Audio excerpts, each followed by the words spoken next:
What's up, everybody? It's Warpath 2 or Adam. And you know, I gotta tell you, I love this time of year. The air is colder, the leaves are turning to lovely shades of brown and yellow, and it's time for a new Call of Duty.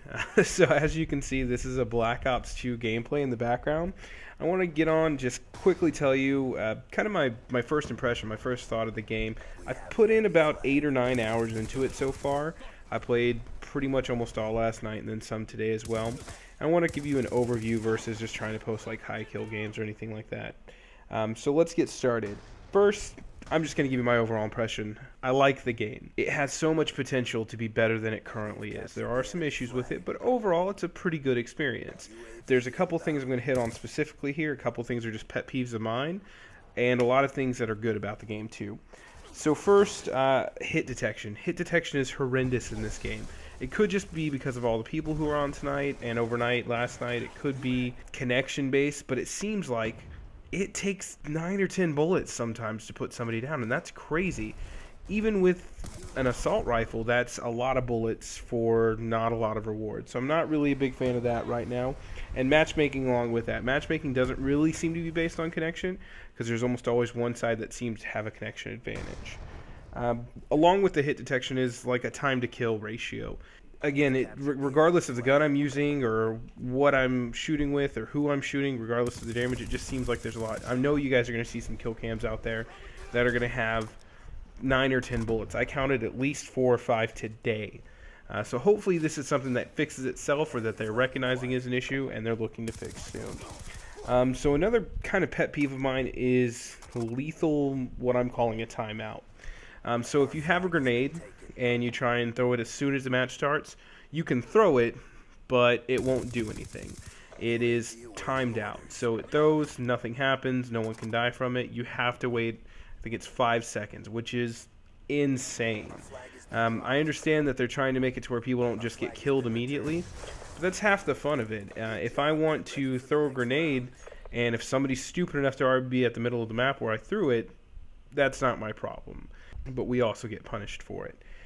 So with that, there's also a lethal timeout for kill streaks. So today I was playing, and it was actually in another game after this. I got my hunter-killer drone, and I could not use it for a full 15 seconds. So not only is that inconsistent with the damage a grenade would do, but that's a lot of time at the beginning of the match. If you're looking to quickly get to your next streak, and you want a good advantage immediately, that's the easy way to do it. But instead, you get, again, punished for being kind of good at the game. Along with that, I'm not a real big fan of the 2-round domination. I started playing domination Call of Duty, and I've always kind of moved on to other game times as it comes out. You'll see a lot of capture the flag from me because I play with a team, and we really enjoy it.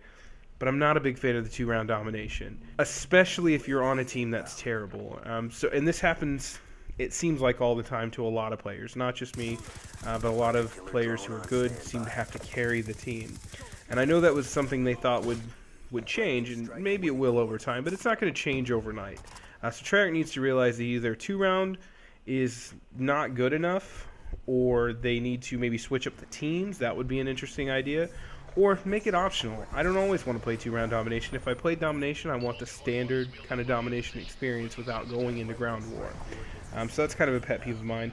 I'm also not a fan of how they're handling Nuketown 2025. It's great that you've given me a full 24/7 scenario for Nuketown 2025, because it is a really fun map to play. But I'm not a fan of having to play objective game modes on it.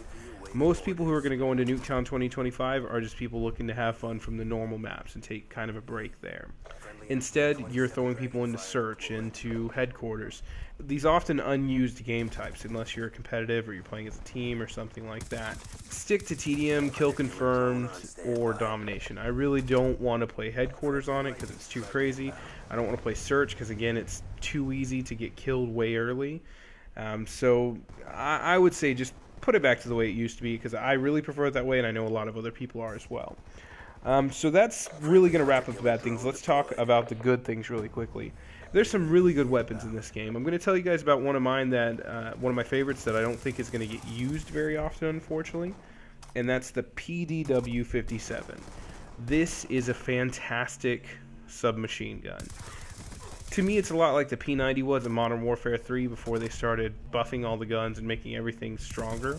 It's got a very high clip, 50 rounds, with a total, I think, 200 bullets, and it seems to get the job done pretty well as far as fire rate goes and time to kill. So I think that's it's a really underused gun now, but it's going to become a really good gun later on. So jump on that now, level it up so you can get everything you need for it.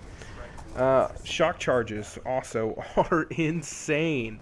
I cannot believe how good they are. The first time I was able to actually use them, or earn them I should say, I was able to throw those out really quickly, get a couple assists from it. It's really going to help you build your streaks up, especially if you're not as much a slayer as I sometimes am not. No ghost yet. That's kind of the good thing. Now the radar is not as reliable. There's a little bit more delay than there would be in Modern Warfare 3 or even the original Black Ops. So you can't rely on that as much. But Ghost isn't out there yet. I haven't seen a ton of people using Ghost, and so it hasn't really been a factor, so I think that's awesome.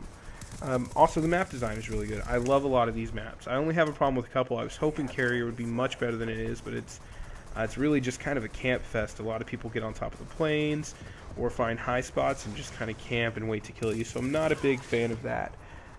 But finally, a really, really wonderful thing they've done in this game is sound design. Now I know this was kind of Vonderhaar's big project, the sound design, but it really is amazing. It's intensely good. You can change the separate volumes of voice, sound effects, and even music. You can even turn the music off. But the music really isn't obstructive as it was in Modern Warfare 3. So I am so excited about this. Everything sounds so good. Everything sounds so realistic when I'm using my headset. I'm in love with it. So I hope that doesn't change. I hope things stay the same there. And I hope this is a new standard going forward for Call of Duty games. Because this sound design, it simply can't be beat. Alright guys, so I think that's going to wrap it up. Again, this was the first real impression here. I did really good in this game, so I wanted to throw that up and show you guys how good you can be with the team, especially CTF, because I love that game type. But if you have any questions or you want to talk to me, leave a comment below, or you can follow me on Twitter at Adam7986. Don't forget to like, comment. I prefer those over likes, and then also subscribe so you can keep up with the great content here. So thanks again, guys. I hope you're enjoying Black Ops 2. Take it easy.